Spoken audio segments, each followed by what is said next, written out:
বেসামাল চালের বাজার সপ্তাহের ব্যবধানে কেজি প্রতি দাম বেড়েছে 6 থেকে 12 টাকা। এক শ্রেণীর ব্যবসায়ীরা চাল মজুত করে ইচ্ছে মতো দাম বাড়াচ্ছে বলে অভিযোগ খুচরা বিক্রেতাদের। এই সময় বাণিজ্য উপদেষ্টার বাজার নিয়ন্ত্রণে আলাদিনের চেরাগ নিয়ে মন্তব্যের কঠোর সমালোচনা করেন সাধারণ ক্রেতারা। বিস্তারিত মাঝারুল হক মুহাজিরের রিপোর্ট। আমনের ভরা মৌসুমেও চড়া চালের বাজার, আমদানি বৃদ্ধি, ভর্তুকি মূল্যে বিক্রি সহ সরকার বিভিন্ন উদ্যোগ নিলেও কাজে আসছে না কিছুই। প্রতিনিয়ত বেড়েই চলছে প্রধান এই খাদ্যশস্যের দাম। রাজধানীর কারণ বাজারের চালের আড়তে ক্রেতা উপস্থিতি কম। 70 টাকার নিচে মিলছে না ভালো কোনো চাল। কেজিতে মানভেদে চালের দাম 6 থেকে 12 টাকা বেড়েছে। বাজারের এই নাজেহাল অবস্থায় বেকায়দায় ক্রেতা বিক্রেতা উভয়ই। এর মধ্যে বাণিজ্য উপদেষ্টার মন্তব্য ক্রেতাদের মনের আগুনে ঘি ঢেলেছে।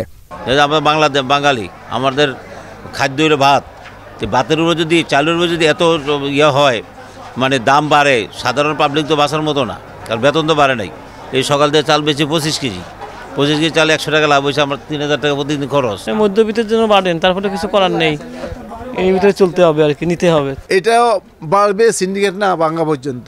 আর ওই কর্পোরেট কোম্পানিগুলো লাইসেন্স দিয়েছে, এরা বলে গাড়ির ব্যবসা করে, ফার্সের ব্যবসা করে, প্লটের ব্যবসা করে। এতে চাইলে আসার উদ্দেশ্য কি? বাণিজ্য উপদেষ্টা বলছেন যে ওনার কাছে কি যেন বলছেন, জাদুর আলাদিনের চেরাগ নেই, কিন্তু এটা আসলে ওনার এভাবে বলাটা ঠিক না।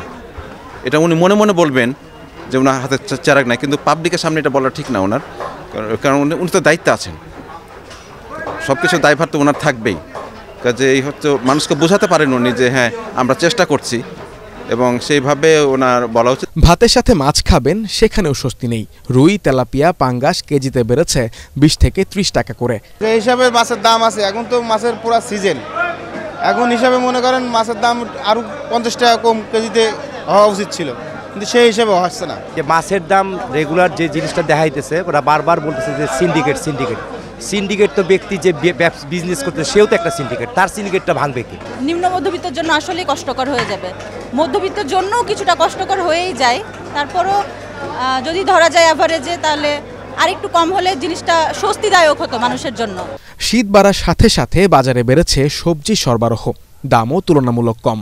আমাদের বলা হয় মাছে ভাতে বাঙালি, কিন্তু আপাতত এই সবজি ছাড়া মাছ আর ভাত প্লেটে তুলতে সাধারণ মানুষের খরচ করতে হচ্ছে একটু বেশি।